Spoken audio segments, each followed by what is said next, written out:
Hello students, once again I welcome you all my YouTube channel.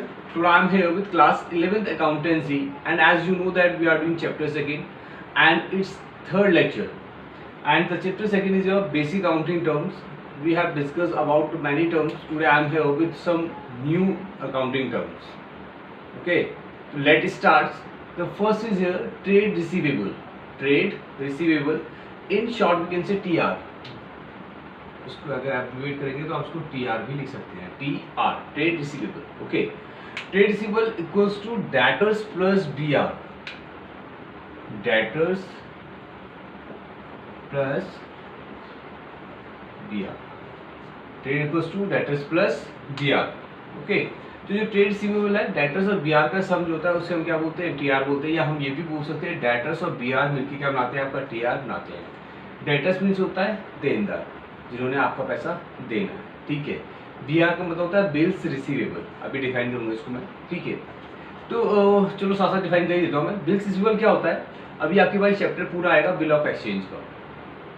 जब हम किसी party से क्रेडिट बेसिस पे गुड्स से परचेज करते हैं, सर्विस हायर करते हैं. ठीक है, आपने कोई सामान खरीदा या कोई सर्विस दिया, आपने उसका पेमेंट नहीं किया है, तो जो सेलर है, जो पार्टी सेल कर रही है, वो एक बिल बनाएगी. बिल के ऊपर टर्म्स और कंडीशंस लिखी होती हैं कि आपने क्या गुड्स परचेज किया है, किस स्टेट को परचेज किया है, किस स्टेट पे आपने परचेज किया, कितनी क्वांटिटी परचेज किया, टोटल बिल का अमाउंट कितना है. उसके बाद जो सेलर है वो बिल बनाने के बाद आपके हैंड ओवर करेगा. आप सारी टर्म्स कंडीशन को पढ़ लेंगे, जो भी डिटेल है उसे पढ़ लेंगे, और पढ़ने के बाद आप उस पर साइन कर देंगे. ठीक है, उसमें टाइम ड्यूरेशन भी होता है कि इस बिल का पेमेंट आप कितने महीने बाद करेंगे, 2 मंथ, 3 मंथ और 4 मंथ. ठीक है ना. तो उसके बाद आप सारी टर्म्स कंडीशन पढ़ने के बाद आप साइन करके उस बिल को दोबारा हैंड ओवर कर देंगे सेलर के. ठीक, तो ड्यू डेट पे जो सेलर है वो आपको रिमाइंड करवाएगा कि आपकी बिल की ड्यू डेट आ चुकी है और आपको बिल का पेमेंट करना है. उसे हम BR बोलते हैं. तो जो बिल बनाया सेलर के लिए उसे हम BR बोलेंगे, और वही बिल परचेजर के लिए BP होगा, बिल्स पेबल. Got it. ठीक है, जो बिल सेलर बना रहा है, जो आपने क्रेडिट परचेज किया है, उसके बदले में जो सेलर है, दुकानदार एक बिल बनाएगा. दुकानदार के लिए वो बिल BR कहलाता है, बिल्स रिसीवेबल, और जो परचेजर है कस्टमर के लिए वो बिल बिल्स पेबल कहलाता है. ठीक है, ये BP जो बिल्स पेबल टर्म है ये भी आपके पास आगे आएगा. क्लियर हो गया. ठीक है, तो अब देखते हैं हम ट्रेड रिसीवेबल क्या आपका. Amount receivable on account of sale of goods और services render by the company. ठीक है, अमाउंट रिसीव्ड या तो अमाउंट रिसीवेबल. रिसीवेबल का मतलब होता है कि जो अमाउंट आपको रिसीव नहीं हुआ है, जो मिलने वाला अमाउंट है, उसको बोलते हैं रिसीवेबल. ठीक है, होता है रिसीव, मिल चुका है. रिसीवेबल मतलब अभी मिला नहीं है, अभी मिलना बाकी है. तो amount receivable on account of sale of goods, आपने गुड्स सेल किया, या services rendered by the company, या कंपनी ने सर्विस रेंडर करी है, सर्विस प्रोवाइड की है. रेंडर मतलब प्रोवाइड करना. ठीक है ना. तो अमाउंट रिसीवेबल वो अमाउंट जो आपको मिलने वाला है किस चीज के बदले में, या तो आपने गुड्स सेल किया है या आपने सर्विस प्रोवाइड की है. ठीक है, उसको हम बोलते हैं trade receivable. Got it. Okay, trade receivable को TR भी बोलते हैं. Trade receivable equals to debtors plus BR. Debtor नहीं होता, B silent. Debtors plus BR, bills receivable. Okay, अब डेटर्स और BR को भी हम डिफाइन कर लेते हैं यहाँ पे. डेटर्स मीन्स दोज पर्सन और firms to whom goods have been sold and services rendered on credit and payment has not been received from them are called your debtors. Got it? Those persons or firms, वो व्यक्ति या वो firm to whom goods have been sold and services rendered, जिन्हें goods sale किया है या service provide की है ऑन क्रेडिट बेसिस. क्रेडिट का मतलब होता है उधार, जिसे आपने उधार सामान बेचा है या उधार सर्विस प्रोवाइड की है. And payment has not been received, अभी तक पेमेंट नहीं मिला है, और कॉल्ड योर डेटर्स. उन्हें हम क्या बोलते हैं? डेटर्स. इसको हिंदी बोलते हैं देनदार. अगर आपका बिजनेस है और आपने अपने कस्टमर्स को उधार सामान बेचा है, तो जिसको उधार बेचा है वो सारे आपके डेटर्स कहलाएंगे, देनदार कहलाएंगे. Correct. Bills receivable. Bill receivable क्या है? मैंने अभी आपको बताया था, जब हम सेल करते हैं, सेल करने पे अगर क्रेडिट बेसिस पे आप सेल करें तो सेलर एक बिल बनाता है. ठीक है, वही बिल सेलर के लिए BR कहलाता है और परचेजर के लिए BP कहलाता है. सेलर के लिए बिल्स रिसीवेबल होगा वो बिल, और परचेजर के लिए बिल्स पेबल होगा. ठीक है, तो बिल रिसीवेबल क्या है? Amount to be receive against BR. जो बिल आपने बनाया उसके अगेंस्ट जो अमाउंट आपको रिसीव होने वाला है, ठीक है, उसे हम बोलते हैं bills receivable. Got it. Clear हो गया. TR is the sum of debtor and BR. Debtors to person or firm to whom goods sold or services rendered on credit basis and amount has not been received yet. अभी तक amount नहीं मिला है, called your debtors. And BR, amount to be received against BR, जो bill आपने बनाया उसके against जो अमाउंट आपको रिसीव होने वाला है उसे हम बोलते हैं BR. Okay, let's see the next term. Okay student, जो नेक्स्ट टर्म डिस्कस कर रहे हैं वो है आपका ट्रेड पेबल। जैसे अभी हमने ट्रेड रिसीवेबल डिस्कस किया था, लगभग उसी तरह, थोड़ा सा डिफरेंस है, या हम बोल सकते हैं उसका थोड़ा सा अपोजिट है। ठीक है, उसका अपोजिट हम इसको बोल सकते हैं। जो ट्रेड पेबल है, ट्रेड पेबल आपका बनता है क्रेडिटर्स प्लस बीपी से। Creditors plus bills payable equals to call your trade payable. Creditors का मतलब लेनदार, वो सारे लोग जिनसे बिजनेस ने उधार खरीदा है, ठीक है ना, वो उन सब लोग या वो सारी फर्म जिनसे आपने, यानी कि हमारे बिजनेस है, मेरा बिजनेस है, मैंने जिन जिन लोगों से उधार खरीदा है वो सारे लोग क्रेडिटर्स कहलाएंगे, लेनदार कहलाएंगे। मैंने उन लोगों का पैसा देना है, मैंने उधार खरीदा। ठीक है, बिल्स पेबल मतलब वो सारे बिल्स जिनका पेमेंट मैंने करना है, जिनका मैंने अभी तक कोई पेमेंट नहीं किया है। ठीक है, तो इसके अंदर क्रेडिटर्स और बीपी आपका आ जाएगा। देखिएगा ट्रेड पेबल्स होता क्या है, अमाउंट पेबल। पेबल मतलब देना है, आपने अभी तक पेड नहीं किया। पेड और पेबल दोनों डिफरेंट वर्ड है। पेड मतलब दे चुके हैं, पेबल मतलब देना बाकी है। Amount payable on account of purchase of goods, आपने गुड्स परचेज किया, और सर्विसेज टेकन, या आपने सर्विसेज ली है बाय द कंपनी से। अगर आपने किसी दूसरी कंपनी से गुड्स परचेज किया है, सर्विसेज ली है, और उसका अमाउंट आपको क्या करना है, पे करना है, अभी तक पे नहीं किया, तो उसे हम बोलते हैं trade payable. Got it?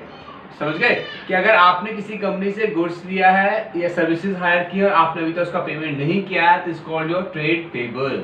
Okay, now creditors and BP को भी डिफाइन कर लेते हैं side by side. Creditors, those person और फर्म्स फ्रॉम हुम गुड्स हैव बीन परचेज, जिनसे गुड्स परचेज किया गया है, और सर्विसेज प्रोक्योर्ड, जिनसे आपने सर्विस ली है ऑन क्रेडिट बेसिस, उधारी पे। ठीक है, आपने क्रेडिट में यानी कि उधार में उनसे सर्विस दी है, गुड्स खरीदा है, and payment has not been made to them, और अभी तक आपने उनका पेमेंट नहीं किया है, और कॉल्ड क्रेडिटर्स, उन्हें हम क्रेडिटर्स बोलते हैं। समझ गए?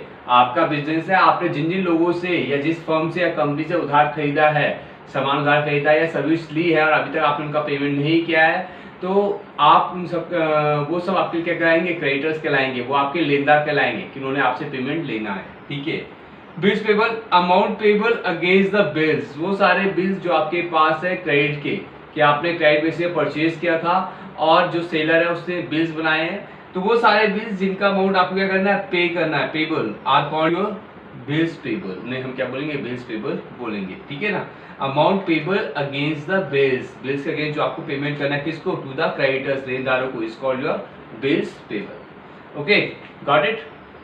सिमिलर है, थोड़ा सा मतलब वर्ड्स थोड़ी सी चेंजिंग है। ठीक है, उसका अपोजिट ही हम कह सकते हैं, उसका बिल्कुल अपोजिट है।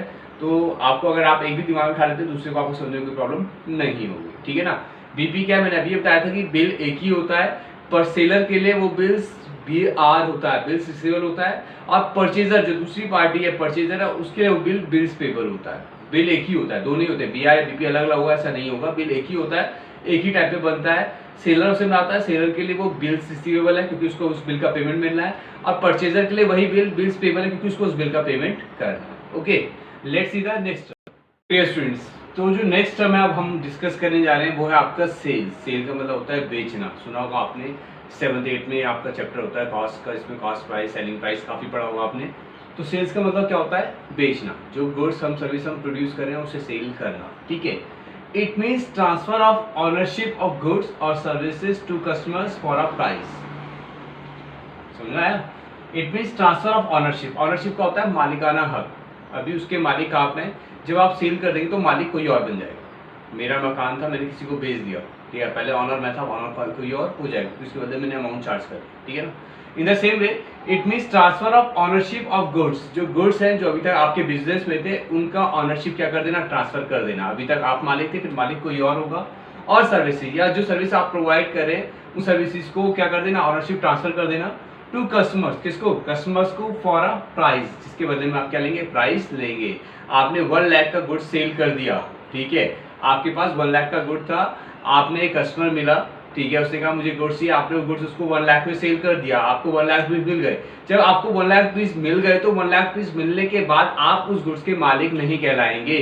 कौन कहलाएगा मालिक, जिसने 1 लाख पीस का पेमेंट किया है। ठीक है, तो sales means transfer of ownership of goods और services to customers for a price. एक प्राइस के बदले में जो आपने ऑनरशिप क्या कर दिया, ट्रांसफर कर दिया। ठीक है, तो जो सेल्स है, they are 2 types of sales, cash sales और क्रेडिट सेल्स। कैश सेल्स मतलब जब आप नगद में बेचेंगे, ठीक है, आपने गुड सेल किया and you are charging money on the same time. ठीक है, क्रेडिट सेल्स मीन्स कि you are giving a time to the party, कि आप उसको 2 या 3 महीने का टाइम दे रहे हैं कि इतने महीने बाद आप पेमेंट कर दीजिए, call your credit sales. Got it?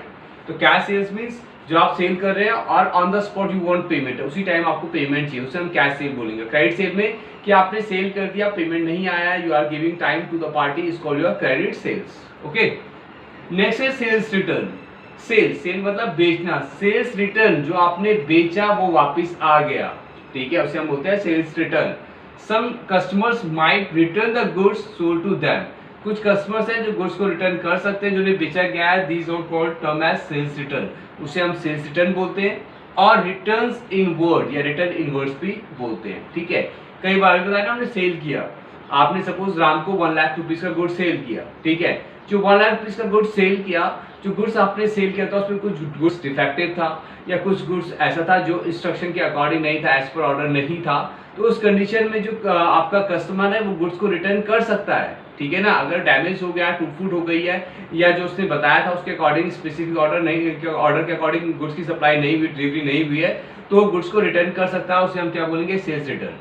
Return inwards भी हम सेल्स रिटर्न को बोलते हैं। होता है इन और आउट, इन मतलब अंदर, आउट मतलब बाहर, जो आपने बेचा था, जो बाहर गया था, आउट हुआ था, वो क्या हो गया, इन हो गया। जो आपने सेल किया था, गुड्स बेचा था, गुड्स क्या हो गया था, आउट चला गया था, अब रिटर्न में क्या होगा, वो इन होगा, तो रिटर्न इनवर्स उसे हम बोलेंगे। Got it? ठीक है। नेक्स्ट हम यहाँ पे लिखा मैंने स्टॉक का, it is a part of unsold goods, part of unsold goods, goods आप मैन्युफैक्चर कर रहे हैं, गुड्स का वो पार्ट जो कि नहीं बिका है उसे हम स्टॉक बोलते हैं। मैंने 5 लाख यूनिट्स प्रोड्यूस कर दी, मैन्युफैक्चर कर दी है, ठीक है, उसमें से केवल 3 लाख का ही सेल हो पाया, 2 लाख बच गया, जो 2 लाख बच गया उसे हम क्या बोलेंगे, स्टॉक बोलेंगे, ठीक है। Got it? कि जितना आपने मैन्युफैक्चर किया, जितना आपने प्रोड्यूस किया, उसमें से जितना बिका बिका, लेकिन जो नहीं बिका, जो अनसोल्ड है, लाइंग अनसोल्ड, उसे हम क्या बोलते हैं, स्टॉक बोलते हैं, ठीक है।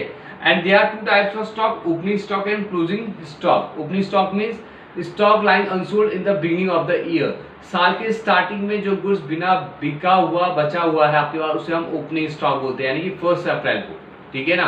लास्ट ईयर क्या 31 मार्च क्लोज हुआ, ये नहीं है कि जैसे साल खत्म हुआ सारी दुकान खाली हो गई या बिजनेस पूरा स्टोर रूम खाली हो गया, ऐसा नहीं होता है, कुछ ना कुछ सामान आपका बचा होता है, तो उसे हम नेक्स्ट ईयर के बिगिनिंग में ट्रांसफर करते हैं, उसे हम क्या बोलते हैं, opening stock. And second one is the closing stock, stock of goods lying unsold at the end of the year, year के एंड में जो बिना बिका हुआ सामान बचेगा उसे हम क्या बोलते हैं, क्लोजिंग स्टॉक बोलते हैं। Okay, got it? Okay, let's see the next one.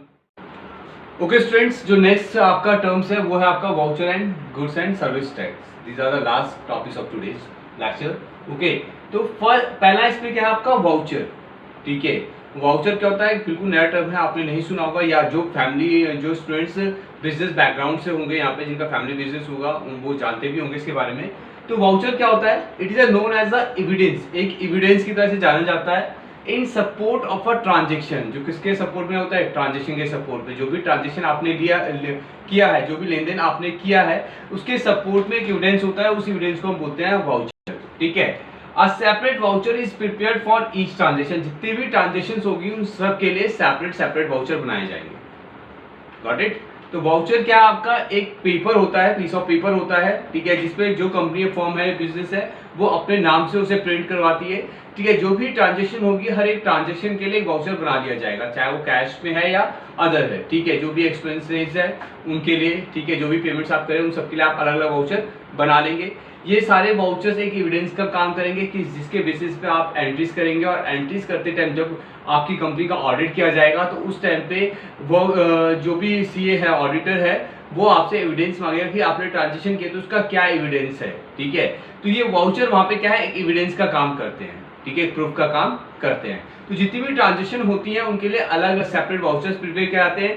ये वाउचर्स बताते हैं कि जो ट्रांजेक्शन है उसे डेबिट में रिकॉर्ड करना है या क्रेडिट में रिकॉर्ड करना है। ओके ओके, नेक्स्ट है आपका goods and service tax, GST. बहुत ही कॉमन सा वर्ड हो गया है कि आप न्यूज़ में या डेली कई आप न्यूज़ चैनल्स पे लगभग आता ही रहता है, न्यूज़पेपर में आता रहता है, सुना होगा, ठीक है।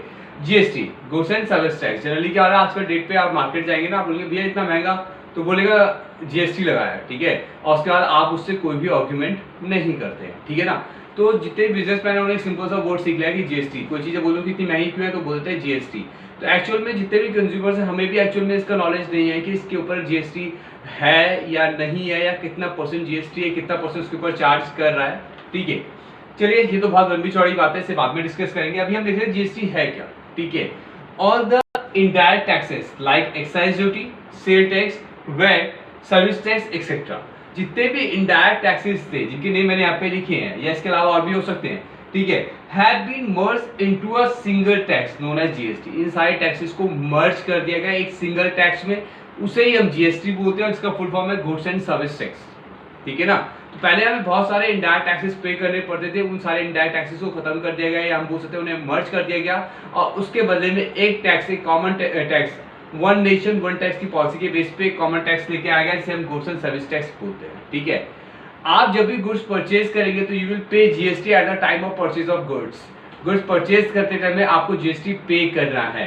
ठीक है, and you will receive GST at the time of sale of goods. जब आप उसे सेल करेंगे तो आप जीएसटी को रिसीव कर लेंगे, रिकवर कर लेंगे। ओके, तो यहाँ पे अभी तक सफिशिएंट है, इसके ऊपर आपका पूरा चैप्टर है, तो उस चैप्टर में, ठीक है, उस चैप्टर में हम इसके ऊपर पूरा डिटेल से डिस्कशन करेंगे। That's all for today, thank you, have a nice